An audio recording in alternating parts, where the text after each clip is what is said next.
Welcome and good afternoon, everybody, to this, the second webinar on our Research for Public Policy.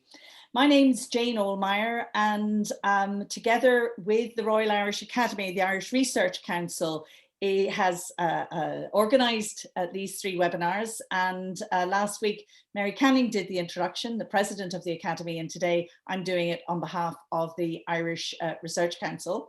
I'm absolutely delighted to be able to do that because, as any of you who were with us last week will realise, we had a fantastic session. The Zoom room was packed, and I think it's packed again today. We had nearly 400 colleagues registering, again coming from all parts of the community, from universities, higher education, further education, research funders, many government departments, so civil and public service, as well as civil society organisations, guests from the UK, from Northern Ireland, and from further afield. So you're all extremely welcome. It's fantastic, as I say, to have you with us, and hopefully the chat room will be hopping as it was last week as well. So really my job today, apart from giving you an extraordinarily warm welcome, will be to hand over to Orla Feely in a minute, who's going to be our chair. But I do want to invite you all, if you haven't already done so, to make sure you do read Mary Doyle's very important document, this white paper that really is underpinning our discussions. Mary herself will be speaking this afternoon, which is fantastic. But that document has been, I think, a very important platform and certainly underpins these three webinars. So by way of introduction, let me just say a few words about Professor Orla Feely, who is the Vice President for Research, Innovation and Impact at UCD, and member of the Royal Irish Academy. Orla is also a former chair of the Irish Research Council and has many, many roles, including some very important ones in a European context, and also at home here in Ireland, she's Deputy Chair of the Higher Education Authority. So Orla, you're very welcome this afternoon. Thank you very much indeed for agreeing to chair what I think is going to be an extremely important conversation. And without further ado, I'd like to wish our panel all the best, and looking forward to this conversation, and hand over to you, Orla. And thank you very much for that, Jane. We know you've other things on your plate at this time, so thank you very much for taking the time to provide leadership to this event and to introduce it for us here today. So many of you will have been at the last event. I think one of the small positives we're seeing in our current circumstances is the number of people who can engage with these events. Rather than have to make our way into Dawson Street on a very cold February evening, we can now settle in and enjoy what I hope will be a very interesting conversation to build on the really exciting themes, I think, that started to be fleshed out at last week's event.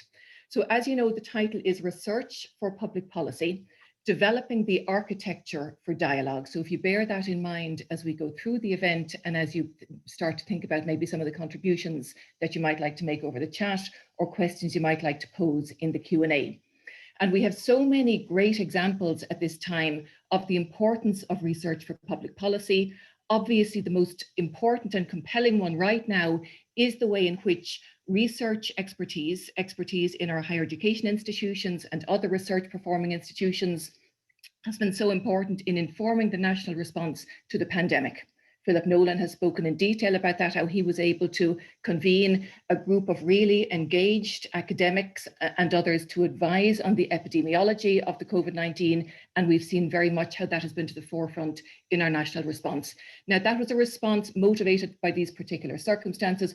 What does that expertise look like in peacetime? You know, how do we transition to a lasting architecture for such expertise?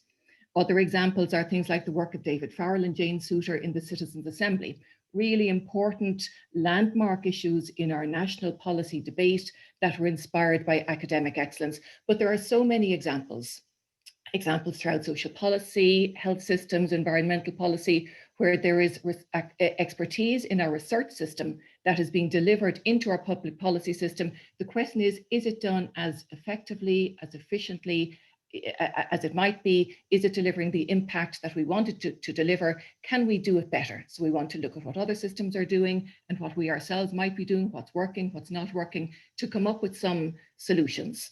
And part of, so we're talking about research for public policy.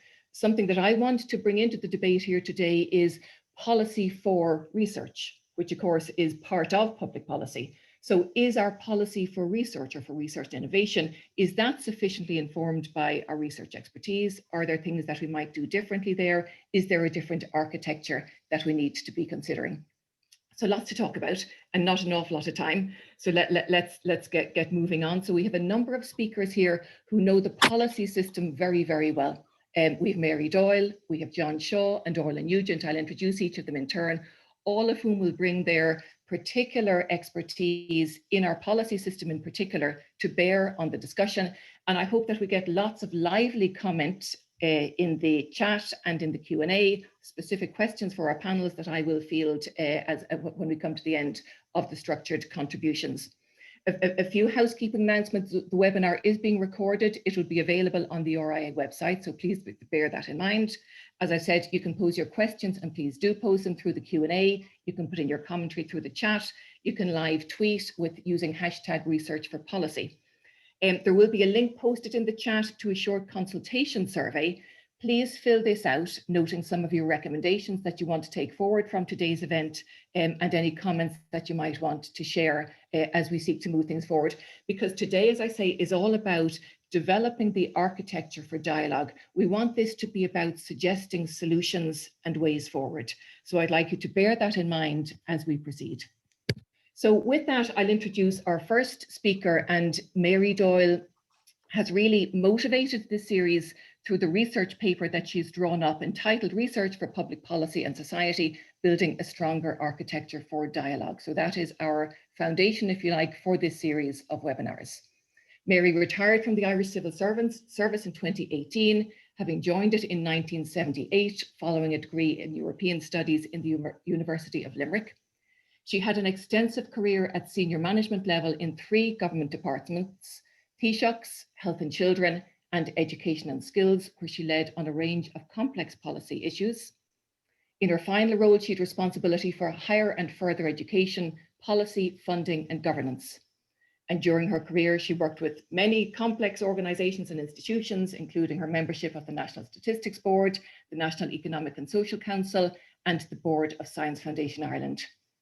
Since Mary's retirement, she's been a visiting fellow in public policy at the Long Room Hub in Trinity College Dublin, where she's been looking at the potential for strengthening the connection between policy making and research. So exactly the theme that she has fleshed out in her paper and that she'll now tell us about. So Mary, over to you.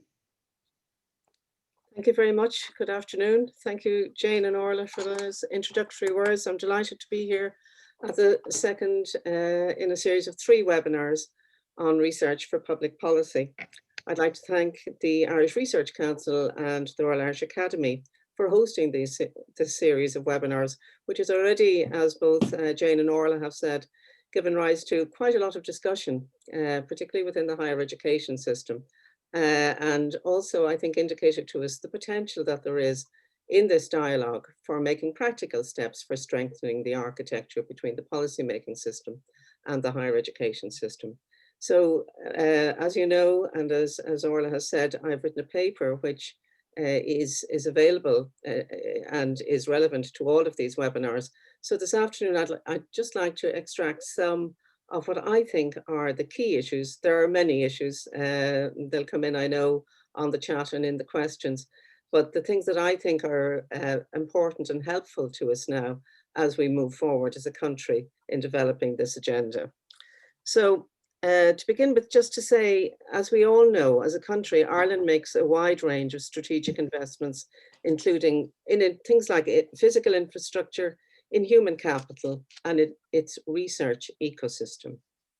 These are investments made by the government on behalf of the people of Ireland, and they're designed both to support and enhance the existing quality of life and to prepare for the future. A future which can't always be seen and planned for until it materializes, as recent events have proved. And in making these investments, the government is guided by many considerations. Many are visible, some are not so visible, until it arrives at the point of making decisions and adopting policy. Sounds simple? It certainly isn't. So the programme for government, interestingly, explicitly references the vital part played by research as a basis of sound policy making across government, and commits to ensuring that Ireland is a global leader in research and innovation across the arts, humanities, social sciences, and STEM. The Department of Further and Higher Education Research, Innovation and Science has been established with the mandate to lead and integrate action right across the higher and further education sectors, where research activity is a core contributor to our national development and well-being. So it's clear, I think, from recent events and the discussion on in a range of places, that Ireland is now embarking on another important stage of our national journey. Having achieved a lot as a small nation, we face now into a period of more uncertainty and greater challenges, as the geopolitical arrangements on which we've grown for so long have changed substantially. This means we must look afresh at our own resources and reflect on how best they can be nurtured and mobilized in the best interests of the country. Most people would agree that this emphasizes the importance of maintaining a broad base of expertise in the country, ensuring that this expertise is funded and rewarded for engagement with policy, and that people are supported and encouraged to engage in active dialogue with a diverse set of individuals and networks, both nationally and internationally. And this is a very rich and important resource for Ireland. And for these reasons, I believe that a greater focus on the connection between research and policy is important. I do, of course, recognize that the world of the researcher and the world of the policymaker are quite different in shape and structure, and that it challenges us to think about the appropriate design of these relationships and the nature of the dialogue that we need. And in doing so, we need to be honest about the barriers we face. There are considerable cultural differences between the academic and the policy worlds, and I would venture some mutual suspicion. Some of these are philosophical and ideological, some are physical and practical. And the aim of this webinar series is to encourage a conversation about how to take a more positive and dynamic approach to supporting better relationships over the longer term. And in my paper, as I say, which has been published as part of the series, I identify and discuss the multiple threads that impact on this very complex set of relationships. So, being a practical policymaker, I would now like to briefly highlight 3 areas which I think have potential to move the conversation forward in a constructive way. And I say this against a background where I recognize that the multiple roles of the higher education system pose significant challenges, and that the research role is the least understood outside the system. So the 3 areas that I want to talk about briefly this afternoon are, firstly, knowledge management and relationship building. Secondly, funding arrangements. And third, finally, the architecture for dialogue. So just a few points on each of these areas. So on knowledge management and relationship building, I think an important step in this context is the explicit recognition of the interaction between research and societal challenges, and in particular, a stronger strategic focus on knowledge production, translation, and use. Although we've built a very impressive higher education system in Ireland over the past years, it has tended to be discipline, academic, and institution oriented, although with some excellent examples of multidisciplinary and shared resources. It's been less focused, I think it's fair to say, on developing the sort of connective tissue in the system which would support a structured dialogue on policy, both within and between the research and policy communities. So just looking at knowledge management and looking at the Irish research system from the outside, there's no easy way to see who is doing what research and where. A basic but important question is how to find out what research is being done, where it's been done, and by whom. I know that work is ongoing in building a public research classification system, and I think that this could usefully be built upon by thinking of perhaps a portal or a clearinghouse to connect policymakers to researchers and vice versa. And this could build on the important work already in place through Campus Engage and Knowledge Transfer Ireland. In this context, it's clear that the agenda also around open science is an important one and will be a key element in any future discussion of the issues raised. In relation to this piece of work, there's quite a lot of activity globally in this area. Looking outside Ireland, we can see very useful examples in other jurisdictions, including the Universities Policy Engagement Network in the UK, UPEN, as well as the work of the Centre for Science, Knowledge and Policy at the University of Edinburgh, and also work at UCL. In Canada, we have the Research Impact Network. In Australia, the Australian Research Council brokers partnerships between researchers and industry, government, community organisations, and the international community. So as I said earlier, there's quite a lot of activity internationally in this area and quite a lot of lessons for us to learn. And finally, in this section, just a brief word about people and relationships. Individuals, their expertise, their networks are at the heart of this conversation, both in the higher education research system and in the policy-making system. So in order to advance, it'll be important to think of ways and jointly think about different approaches, such as professional formation, career development, network and relationship building, in order to advance separately and jointly across this landscape. Some suggestions emerging from the first webinar focused on how to build relationships by putting in place structures to support mobility in both directions. Another suggestion was that collaboration should be created at the earliest possible stage by creating a platform for researchers and policymakers to come together and develop research questions that address real-world issues and challenges. So there's a lot of potential for consideration here. On funding, I want to turn to this because it's a really important area. And whatever way you look at it, the investment that we make in research from whatever source is a valuable resource. And it not only requires significant consideration in its own right, but also consideration of the potential it holds to contribute to societal change and development. Whether we talk about the core grant, which is managed through the Higher Education Authority, and which Orla Nugent will discuss in more detail, the funding from a range of research agents, including the Irish Research Council, Science Foundation Ireland, and the Health Research Board, are the major investments we make in longitudinal research, including through the Growing Up in Ireland survey and TILDA. It's clear that significant effort has been put into building up a strong resource base over decades. So now the challenge is how we design the core grant and the programs, the calls, how we evaluate them, how we handle all of these questions at national level plays a central role in deciding what research gets prioritized and funded. I believe that in a small country, it should be possible to think about a much better alignment of the overall funding on a strategic basis to support a broad range of research, to support researchers at all stages of their careers, and all round to make the system easier to understand and navigate. There are also a number of other issues just to mention in relation to the design of funding, which could help address and support interdisciplinary and multidisciplinary research and research across and between institutions. And the third and final point I want to address this afternoon is on architecture, because architecture matters.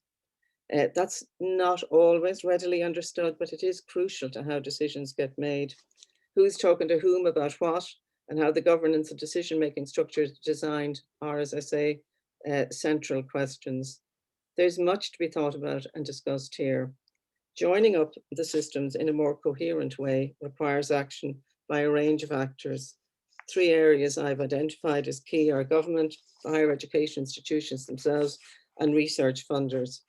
A useful start might be to focus on building up and joining up and scaling up the architecture which is already in place, for example, through the IRC Coalesce programme, the SFI Public Service Fellowships programme, and the government's own data and research strategies, of which the Department of Justice, I think, is a very good example.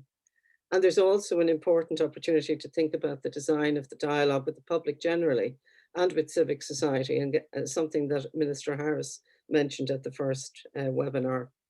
There's also a question of the architecture for dialogue within higher education institutions, with a focus on internal relationships and governance structures, which engage with students and staff in the higher education system. So all of this requires that we rethink how we design our research and funding infrastructure overall. It's clear that more glue is required, but now that the key system-wide funders are under the same umbrella in the new department, there's a real opportunity to give this area the consideration it requires. So in conclusion, to thank again for the opportunity to talk to you this afternoon. There are issues here which are not easily addressed, but input into the conversation through a variety of means is important. I know that the Research Council and the Royal Irish Academy hope that a roadmap for action will emerge from the discussions, which will be long-term and sustainable, and I look forward to seeing it when complete. Thank you. Thank you, Mary. Thank you for your contribution, and of course also for your paper, which is already stimulating comment in the chat and in the Q&A, and we hope to see much more. Remembering, as Mary indicated at the end there, what we hope to come out of these webinars ultimately is suggestions for action. So we want ideas, concrete ideas as to how we can take things forward to make our system better. So our next speaker then is Mr. John Shaw, who is Assistant Secretary General in the Department of the Taoiseach, with responsibility for the Economic Division. From 2012 to 2016, he was Assistant Secretary General responsible for social policy, public service reform and corporate affairs, also in that department. He previously worked in a range of areas across the Department of the Taoiseach, as well as in the Department of Foreign Affairs. He is a Bachelor of Business Studies from Trinity College Dublin and a Diploma in Legal Studies from Dublin Institute of Technology. So John, over to you. Thanks very much, Orla, for the introduction, and I'm delighted to have the opportunity to participate this afternoon. I think the most useful thing I can do is offer my own perspective as someone at the centre of government, where we tend to deal with some of the big cross-cutting policy challenges. Our role is usually about trying to bring coordination and coherence across the system, rather than being experts in any one policy domain, and that's the sort of perspective I'm coming from. But it's clear that we need to avail of the best advice and research in tackling these challenges, given the scale and number of challenges we face. COVID is an obvious example, which has been quoted already, where the benefits of links between departments and the academic community have been proven over the last year. A related challenge is what recovery from COVID will look like. The economic and social landscape has been transformed in ways we don't and can't yet fully understand.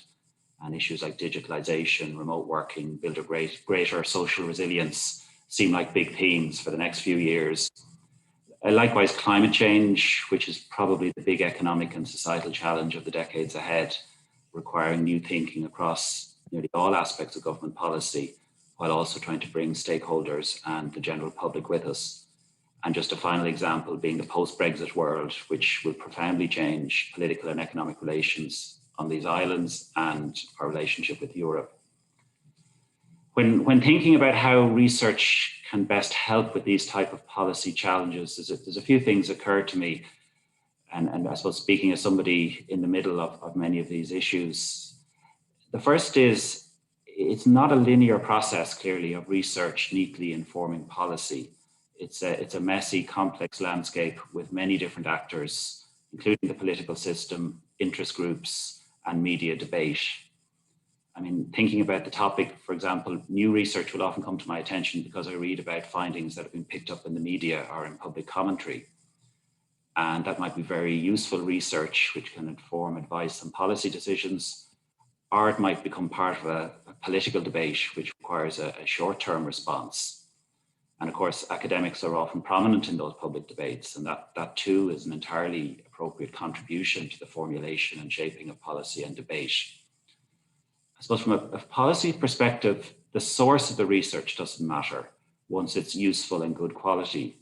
So when I think about the sources, it can be from higher education, but it can be from public bodies like a central bank or a Teagasc, be an international body like the OECD, bodies whose work is very closely aligned with the policy system like the ESRI, or internal work that's carried out, like the outputs of the Irish Government Economic and Evaluation Service.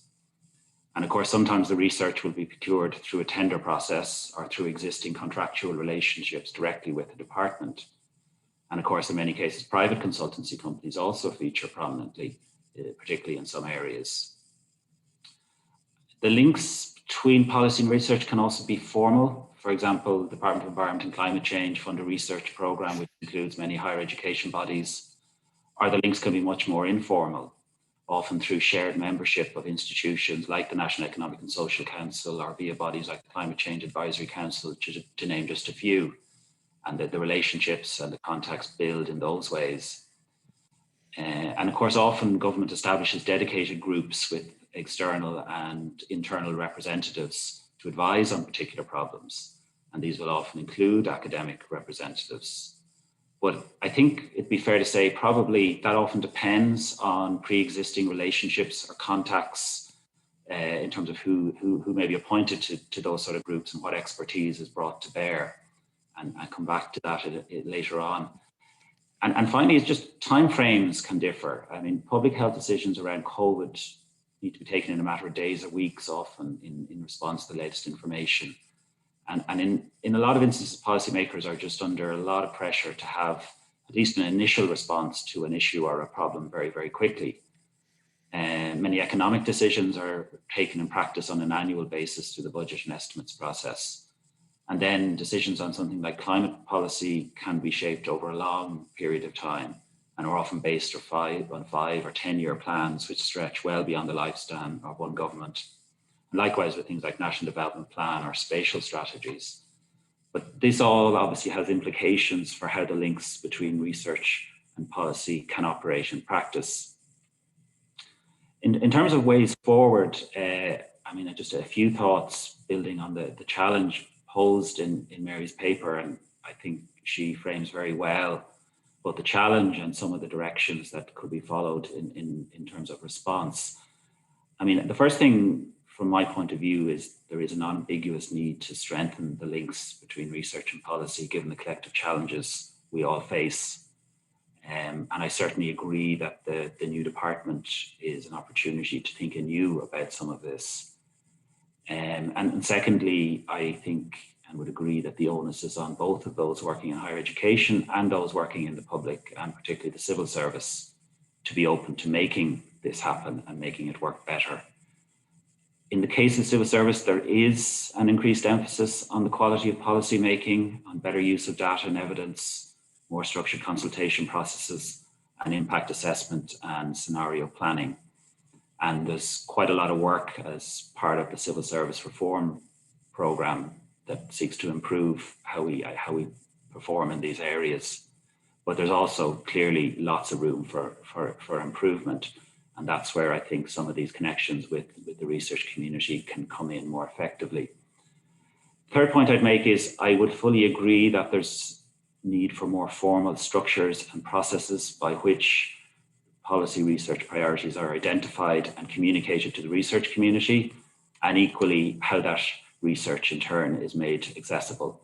And again, I think the paper identifies some of the examples and some of the international examples indeed. And I do think it should be possible to build on some of the existing structures more effectively, including groups like the Civil Service Management Board, which brings together all the Secretary Generals of departments, and indeed the Irish Government Economic and Evaluation Service, which has been a very significant innovation over the last 7 or 8 years within the civil service. But also then I think, given the complex nature of the world in which we all operate, there's a need to build the stronger informal networks between those involved in policy and research. I mean, if you take the example of when a group is being established to advise on a particular problem, or a department needs research quickly on some topic, it will often come down to knowing somebody who you have confidence in and you know will be able to help and do the job well. So that's why those personal and institutional connections, I think, will be crucial, and particularly in a small country like this, is something we should be able, I think, to get right and do better. I mean, I think there's lots of ways it could be strengthened, and many quite simple ways, and some have already been touched on. A very simple example strikes me is just greater flow of people in both directions on exchanges and in placements, and that sort of mobility, which seems to me like a sort of fairly practical way forward that could be done quite quickly, and I think the civil service would certainly be open to. And indeed, in that spirit, I think even events like today are just a good way to start building those relationships and thinking about how those things can be done better. So they're just a few initial thoughts. I'll leave it there, and I very much look forward to the discussion to follow. Thanks very much. And thanks very much, John. That was, again, really helpful and great to have somebody with your insight sharing your thoughts on this. Our final speaker then, before we hand over to the Q&A, is Orla Nugent. Orla is the Deputy CEO of the Higher Education Authority. She's held senior leadership roles in public and private sectors, domestically and internationally, within higher education, financial services, technology and consulting. She has led organisations through periods of change, delivering large-scale transformation programmes.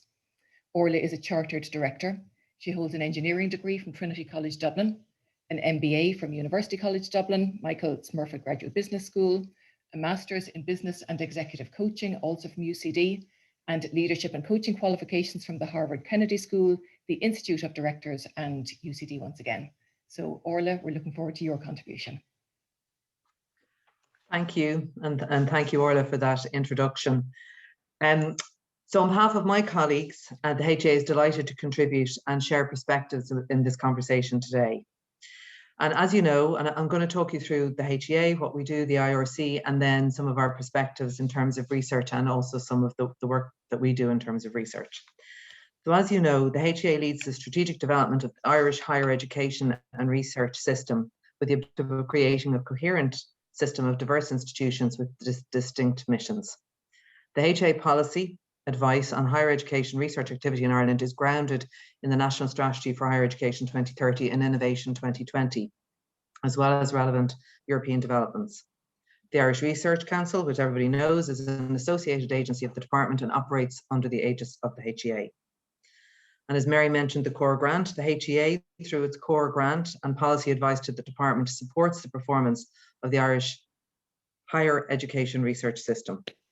And the core grant provides foundational funding for research, and a key part of this is advancing interconnected activities of education and research within the higher education environment.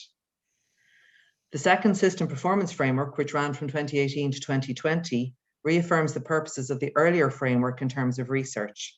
One objective having a focus on, and we've mentioned this already, we talked about excellent research, development and innovation that has relevance, growing engagement with external partners and impact for the economy and society, and strengthening our standing to become an innovation leader in Europe.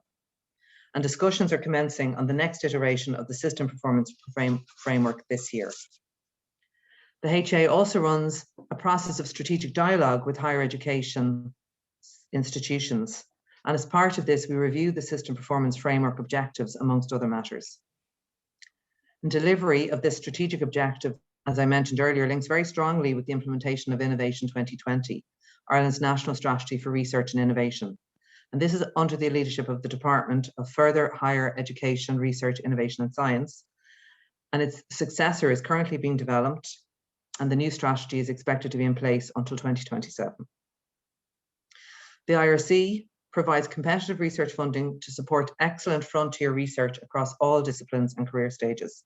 And it's an emphasis on early stage career researchers, promoting diverse career opportunities for researchers, with an explicit role in supporting research with a societal focus, and has established partnerships across government and civic society. And in Mary's paired paper, there was talk of career structures and career frameworks. An example of the work that the IRC does and the funding and its potential to influence government is into research into problem gambling by Dr. Crystal Fulton of UCD, which was funded by the IRC under its research program, Research for Policy program. And Dr. Fulton's experience and the outputs of her research has helped to positively influence the direction of legislation to address problem gambling. And for her work, she was awarded an Impact Award by UCD. Taking a step back, the HEA's perspective is in raising all boats, looking at how the system can maximize its opportunities, looking to the future from a system perspective and thinking in terms of balance balance between value, economic value, and impact, societal impact. The HEA itself as an organisation has a focus on research and deep analysis of findings, because good research informs good policy. The HEA, in conjunction with organisations such as the CSO, publishes data with the intention of informing policy and making it publicly available on our website, and is therefore available to researchers who could develop it further. We also know the concept of open research and its key, and it being key to the future development and interconnectedness of research. And this was truly borne out in the research community's response to COVID-19. The HEA co-chairs the National Open Research Forum, which is creating a national action plan for transitions to an open research environment. This is a good example of a coordinated national approach. There's still a lot of work to do and investment needed, but we're making good progress. And it's very important for the future health and competitiveness of the Irish research system. In terms of the ecosystem, the HEA and the IRC are discipline agnostic and could be considered as a guardian of a balanced research system. In the first webinar, the Minister referenced, and Mary Doyle did the same in terms of the mandate for the new department. The mandate to lead and integrate actions right across higher education and further education, where research activity is a core contributor to our national development and well-being. Up to 80% of national research activity happens in our higher education institutions. The combination of higher education and research and innovation under one department is a real opportunity for joined-up national policy, linking teaching and learning, research, and economic and social engagement. If we take a step back and think about the landscape, our landscape is changing. We're facing a demographic bulge, with the number of students completing second level peaking in 2029, when it's projected to be 27% higher than 2015. Therefore, we can expect an associated increase in PhD and researchers. So thought needs to be given to career trajectories and opportunity. And this, and noted in Mary's paper as well, includes opportunities for researchers to help develop connections and support government policy and policy formation, and also career frameworks. Also, the landscape within which we work is changing. We have technological universities, and building their research capability will be a central pillar of their future success. Although industry research needs to be a particular focus for the technological sector, a vibrant research ecosystem in the sector will undoubtedly drive the development of linkages between researchers and policymakers. A specific research agenda is spelled out for TUs in the legislation, driving local, regional, and national policy and practice in both basic and applied research.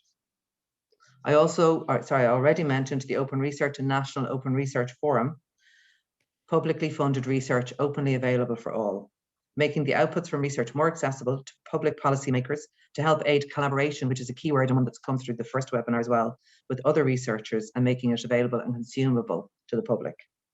It's a strategic priority and features heavily in the new Horizon Europe funding programme.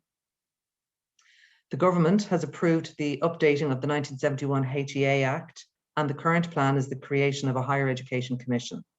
The role and place of research is expected to be an important pillar of revised HEA legislation later this year. As a result, and I suppose this is coming to the opportunities, and I would like to take a step back for a minute. As a result of previous investment in people and research, and it's already been mentioned, Ireland had access to expertise and experience, allowing us to mobilise a multidisciplinary team to navigate the current pandemic. We need to build on this momentum, and as John Shaw noted, the next challenges are already here: climate, digitisation, water, air, soil quality. We need to look at structures to bring things together, linking, as Mary Doyle has posed in her paper. Things like looking at the core foundational funding for the system, contributing to the system performance framework, which then contributes to strategic dialogue, looking at how the system could be further developed, reflect on connections between researchers and policymakers, how institutions can contribute as part of the national framework. The next iteration of Innovation 2020, which is also under development, looking at that and looking at the higher education research system as a strategic national resource. The HEA-HEC legislation. We agree on the importance of sustained investment in human capital, our most valuable asset. and to meet the increasing needs of advanced skills to solve complex policy challenges for society, this conversation is very important. And the HA looks forward to being part of the dialogue on how to move this from agreement, which I think we all do, to a more pragmatic discussion on how it can be realised. Thank you. Thank you, Orla, and thank you all. So we've heard now from our three speakers. We have a very lively interaction going on in the chat and also questions coming in the Q&A.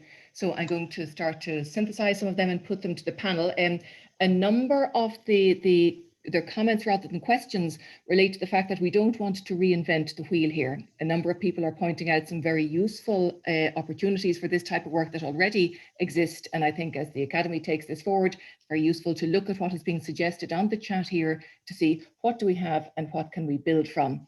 The point has also been made that while we've been concentrating here perhaps on academia feeding into policy, there's also, of course, a significant policy system within government and its agencies that already has those connections, and then the question of how that can link in perhaps with the academics and also support the work that's already going on. Again, we don't want to try to reinvent any wheels here. A question that is coming up a lot is about the fact that this is not just about researchers and policymakers, it's also about the public, it's also about practitioners, and it's about funders. So maybe, Mary, I might ask you to comment on the role of the public in particular in this, and practitioners and social voluntary organizations and so on. How do we, if it's difficult enough to connect two moving parts, how do we connect all these moving parts? Thanks, thanks very much, and thanks very much for those comments and questions, folks. Before I answer the question, could I just say one thing, which is that I think it's absolutely essential that we build on what we have already built, that we shouldn't be going off and designing new parts of the system until we have worked hard to connect what we already have in place. That is something, as a policymaker, I've seen happen many times over many years, much to my frustration, where something is important, but it's been there for ages, so people lose sight of it. So I think part of this discussion is to actually take a very strong and detailed look to see what we can leverage from what we have built. So I think that's a really important point made by a number of people. So in looking at this issue, all of these issues are clearly intertwined. But in thinking about my paper and this series of webinars, I was focused very much on what I think is the potential in the higher education system, the unrealized potential. That's why I prepared it in the way that I prepared it and made my contribution this afternoon in that way. So that's a really important, if you like, leg of the stool. And it's one that in its own right needs attention. I suppose that's really my point, that's why I've been so focused on higher education, because quite frankly, we haven't, in my view, been able to achieve the full potential of the system. So that sits and stands in its own space. There are other than entirely important other legs of the stool, of which one of them is this role of engagement with the public and civic engagement. And we have, I think, as a country, made quite a lot of innovative moves in this space. And there is, I think, quite much more engagement with civic society. And we've developed a number of really important mechanisms doing this. Now, the next step, though, is the triangle. So what's the narrative which joins the policy making with the civic society, with the research? I think that's probably the honours degree, to be honest, because we're still building in higher education, we're still building in the civic engagement, and we're still building in the policy space. So all important, all need to move forward, but they all need attention. So I hope that answers at least some of the concerns people have been expressing. Thanks, Mary. And John or Orla, is there anything you'd like to add on that particular topic of the involvement of other parts of the triangle or the quadrilateral or whatever shape we're talking about here in terms of the public and practitioners and funders, etc.? John, yes, please. Yeah, I mean, I think as I tried to say in my contribution, there are many sources of research, and higher education being one of them, and it's this complex landscape. So I think we could greatly improve it by bringing the higher education aspect more to the fore. But that isn't to the exclusion of any of the other sources of research or input to policy making. It just adds to it, I think. So it wasn't, I think they're all valid, and the more inputs we have, the richer the outcomes we'll get the other side of it. And John, while I have you there, I might put to you another question that has come in, which is about how can we ensure that those working in the policy system, and as you outlined there, you have so many challenges operating at such a timescale and such a level of complexity that it's difficult enough to juggle all those, while at the same time developing the bandwidth, either as an individual or as a system, to build an absorptive capacity for research findings. So is there something different that needs to be done in our policy system to ensure that there is that absorptive capacity? Yeah, I mean, I think it is a real challenge, because on lots of these issues, I suppose as I was maybe trying to hint at, the urgent can push out the important, and the pressure for an answer today to a problem that is going to take a long time to solve can be huge. And we live in a very short, media-driven sort of environment in many respects. So part of the answer to that is the systems and the processes we have within the civil service and the capacities to actually do the policy making well, and to create that space for it. And things like the IGES and the data strategies and the various things people have referred to are part of trying to build up the capacity, but there's certainly more can be done. And then I think it is about probably over time building those connections better, so that we are better placed to use and draw down the best of what's available in the wider system and apply that to the problems we face. And some of that is just practice, I suspect, over time, that you get better used to using research capacities in the right way within the system, and investing in our own policy making capacity and skills, and recruiting the right people in as we go along who have that capacity as well. Another question that has come up that relates to that, and maybe I'll put this one to Orla, is about mobility between the academic or indeed the research systems. A number of people are pointing out that, it's not just the academic system, it's the research system more broadly. Mobility between the research system and the policy system. We're all aware, for example, in Washington at the moment, there's a big kind of flux back and forth between universities or other research institutions and Washington, DC. Something that we don't tend to see to nearly the same extent in Ireland. So is this something that we would like to see? Is it something that we should be supporting? And if so, what should we be doing to support it?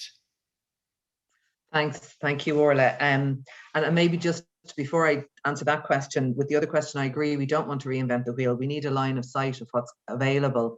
There's a lot of good work available. So if we can actually build on what we have, I think it will assist greatly. And in terms of mobility between the academic and the research system, I think Peter Clint gave the example of 2 interns when he took up his role, and how that really benefited the work that he was doing for government, and also brought a different perspective, which is what we need in terms of developing our society. So absolutely, I think it's something we need to do, and it was discussed as well in terms of internships. Opportunities for researchers. So how we go about it, I think, is part of this conversation, but certainly there's an appetite and a need for it. So thanks, Orla. Quite a bit of discussion there about open research, which people are pointing out is a vital part of this story, and developments in relation to HRB, open access, RIAN, etc. So we won't go into them, but just we'll note them and we'll carry them forward in the actions that come out of this. A question that came in, I think, directed at you, Mary, you might like to comment on it. How do, and this is the big question here, how do we build this connective tissue? How do we build the capacity in all parts of the system to engage? How do we measure it? And the point was made that you need to build this capacity before you really need it. So what do we need to go about putting in place in order to have a robust system for research influencing policy? And maybe we'll return to the question of policy influencing research. Okay, so that's a really big question. It's the big question, yeah. Which there are multiple strands, unfortunately. So, so we've seen starting at the most basic reality, which is that we all, I think, agree that in order to meet the societal challenges that we face, that a stronger connection between the research and the evidence that we have leads to better policy making. I mean, that seems to be a generally agreed view. So then the question then arises, how do we strengthen the link? So it seems to me that, as I say in the paper, that action needs to be taken in a number of areas. So maybe just very briefly. So on the government side, I know how opaque the government system is when you look into it from the outside. So it would probably a really basic step would be, in my view, to for each government department or the government as a whole, to publish a really short piece regularly, so every 3 to 5 years, well, probably every 3 years, given the pace at which things change, on its research priorities. I mean, there are already some really good examples of this. The UK then has what they call an area of research interest from departments. So in order to start, starting the productive dialogue is the kind of tricky bit here, because once people get talking to each other, things happen faster.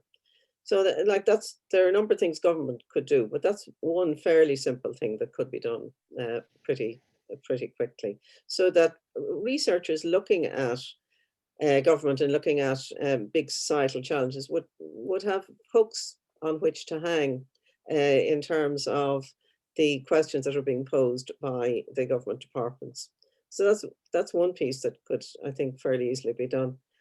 And then within the higher education system, I mean, other countries have been looking at this, you know, that connective tissue is important. At the moment, there's very little really, just as the government system is opaque, the higher education system is opaque. So finding ways to translate what goes on and to connect it up are important. I mean, in the UK, they have a number of initiatives around this, all designed to build the relationships and to make it easier for policymakers and researchers to talk to each other. And I think that's something that we need to take pretty seriously. It doesn't need to be some elaborate architecture, but it needs to be something sensible and adding value, which would make it easier for people in both directions to see into their different systems. And the third thing I would say in this context is that within the management of the higher education institutions, the professional formation of researchers is very interesting. It's very important. We have a number of iterations in now the researcher career framework. And one thing that they've done, again, in a number of jurisdictions, is they've made an explicit part of that to ask researchers, or to help researchers to understand the policy making world, which, as I say, is a particularly challenging world. So in the training and professional formation of researchers, that's an integral part of the training. And I think, again, that's something that could be done relatively easily, would require effort from a number of sources, but would, I think, be hugely important and in terms of gluing the system together. So those are three practical suggestions I would make to move it forward. And your point, Mary, there has been resonating in the chat function about early stage researchers, that this isn't just about kind of the established, the usual suspects feeding in. We have to get talent from all parts of our research system. The point was also made that, you know, academia, universities, higher education institutions need to look to ourselves as well to see, do we reward this type of work? So are we internally set up to support research of this nature? Orla, do you have any comments you'd like to make on either early career researchers or the reward for this type of work within higher education? So I think I mentioned earlier about the IRC and you know the focus on early career researchers, and certainly that's something that we need to look at in terms. And we talked about the demographic bulge as well, so not just for today but for the future, in terms of opportunities there for researchers to gain experience and expertise, but also voice as well. And I think it's down to what you said a minute ago as well. You know, and I think John said it too. When we've got networks, established networks, and ways of doing things, it's a go-to position, and what we need to do is actually look at that and expand it out so that all voices are included, and particularly it can be challenging for early career researchers, so certainly would support any initiatives in that space. John, a question on the chat that I know is very close to your own heart. How do we advance this agenda on an all-island basis? Yeah, I think actually we have a great opportunity now with the Taoiseach Shared Island initiative to do so. There's resources there, dedicated resources available, and there are actually very active discussions I know going on with the Department of Higher and Further Education around cross-border initiatives that can be taken that would greatly strengthen both the capacity for research, but also the collaboration, obviously, on a north-south basis. So that's very high up the agenda at the moment.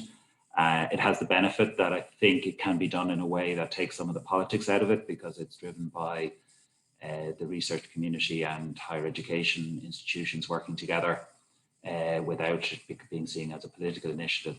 So there's a great opportunity to do it. There's certainly a desire and willingness from the Taoiseach and government to do so. So I think we'll see progress, hopefully, in that area very quickly, and it's certainly something we're keen to encourage and work with people on.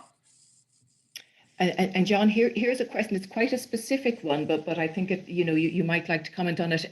It's just an example of the kind of small barriers that we sometimes insert, to prevent us from doing what we want to do. That arrangements for commissioning policy-focused research by the civil and public service are sometimes barriers. For example, there's a new standard tendering contract being used to commission research services that requires the transfer of all IP to the commissioning agency and prohibits the researcher from publishing from the research. The researcher won't know this contract is being used until after they secure the commission. So I presume that where we come across very specific technical barriers like that, I presume that there is a will to find solutions to such barriers. Absolutely. I don't, to be honest, know the specifics of that case, but there certainly is a will to find solutions to those sort of barriers. I suspect the reality is that civil services is under such pressure from various quarters to show transparency and value for money in every tender. So this is a tension that comes up in lots of areas of policy. So I don't know the details of the case. I'm sure there's a willingness to try and find formula that work for everybody. It may be that some of those provisions are geared more towards private consultancy. I would imagine. We're obviously competitive in these places, in these sort of tenders as well. Yeah, so we're almost at time, folks. Mary, I might put one final question to you because it's one that interests me personally a lot, which is about the kind of, we're talking about the architecture, so there's the kind of the bottom up, if you like, there's the point-to-point engagement between researchers and the policy system and public funders, etc., around areas of individual interest. There's also the top-down part of the architecture. And in particular, something you touched upon in your paper is the Advisory Council for Science and Technology that we somehow allowed to disappear from our system, unlike almost every other comparable country. So it seems, and perhaps with the advent of a new department, that something along these lines is now needed once again. Would you like to comment on this? Thanks, Orla. Yeah, when I was writing the paper, that did come across to me that we are an outlier, that we don't have an umbrella glue advisory council of this nature. So one of the things I wonder about sometimes is about all the boundaries we put into place, and whether we actually we defend them.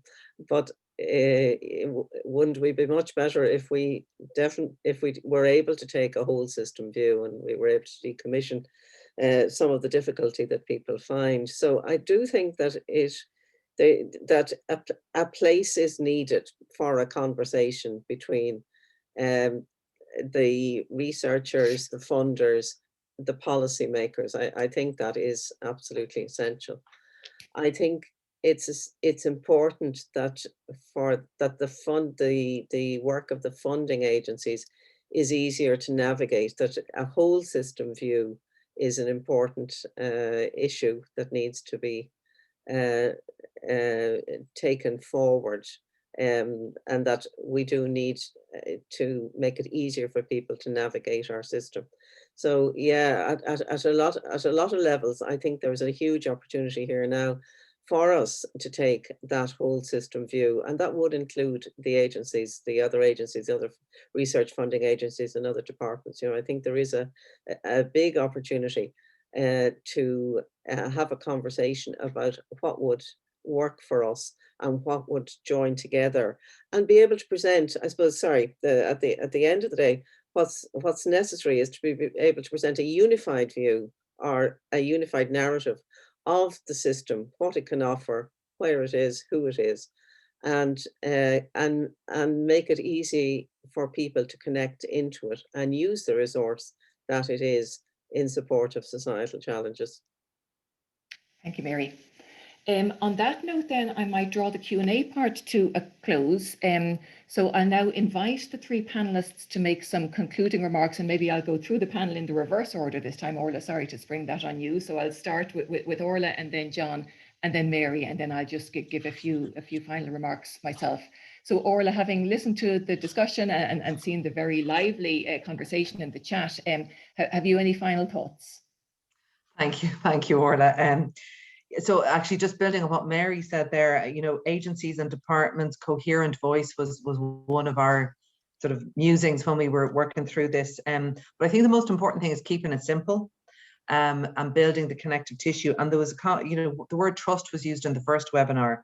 So, you know, that connective tissue, building bridges to establish trust between parts of the system, which then will build confidence and start unlocking the voices that we might not be hearing that we discussed, and start establishing maybe new networks and ways of connecting.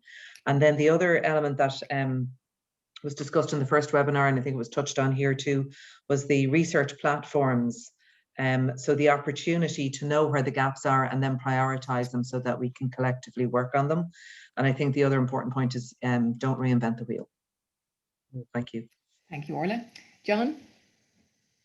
Thanks very much. Very interesting discussion. A couple of points from me. First, I do think we rely unduly on a random, maybe the wrong word, but it's somewhat random in terms of the connections that are there. They can be very good in some places, not in others. So that points to, I do think, some investment in improving the architecture. It may not need to be new architecture, but improving how it operates, so we're more structured in terms of how we engage. The second thing that strikes me is there's definitely scope for a better dialogue between the civil service as a whole and the research community in terms of priorities, and the civil service definitely needs to bring something to the table as part of that.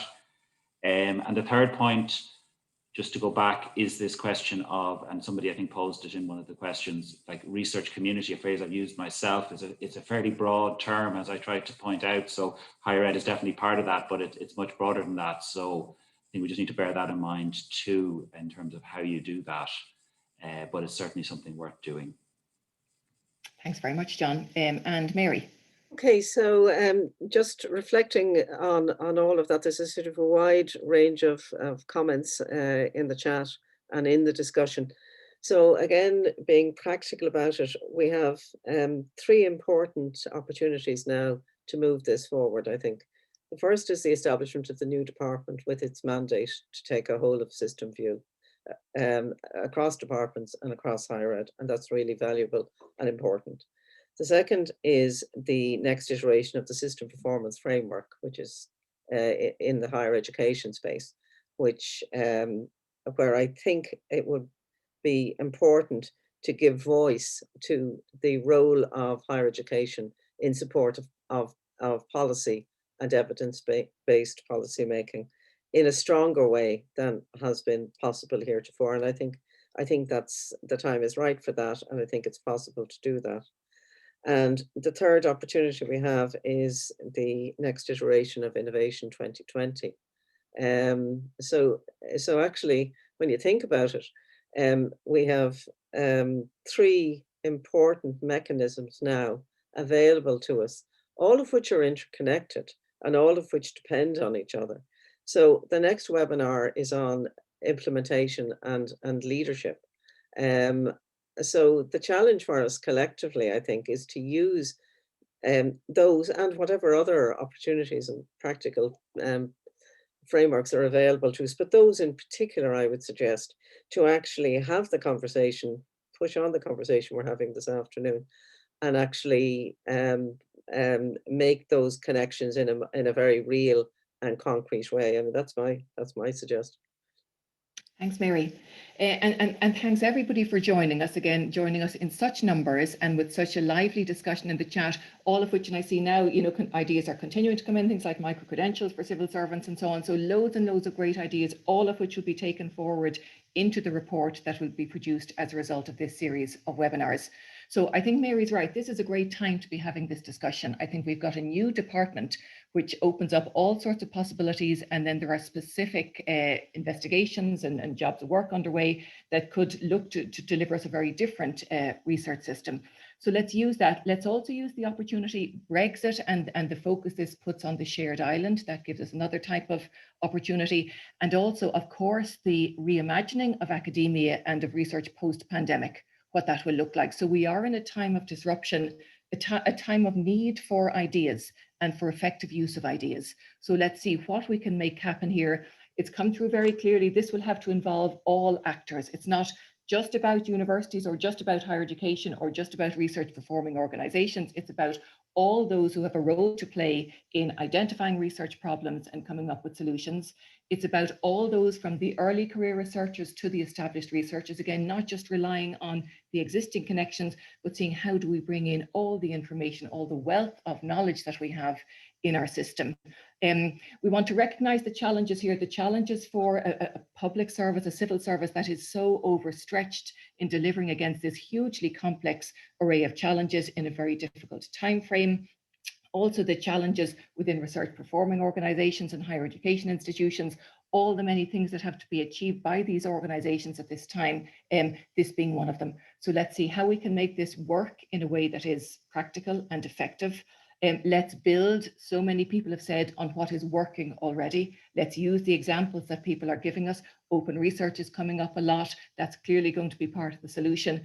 And also what has come forward a lot is keep it simple. Don't try to over-institutionalize some architecture that might emerge here. Let's come up with some fairly simple, straightforward steps that we think will add value, both from the bottom up and also from, and I personally think this is really important, the top down also, to make sure that we have a structural thinking that will work and deliver value into our system. And we hope that through all this, we can derive better value from the outstanding work that is going on in research across this country and deliver it into the public policy system and therefore into society. That's ultimately where this all has to land eventually. So thank you once again for your time. Just a few final remarks. If you can complete the consultation survey, that would be really welcome. That is a way to make sure that your ideas, if your ideas are already in the chat function here, they will have been captured. If not, make sure you put them into that survey, and do register for webinar number 3 in this series, which is on Wednesday, the 24th of February at 4 p.m. So thank you once again. I think it's been a really interesting afternoon. I hope you enjoyed it, and I hope that we get to engage further on this very important topic. Thank you.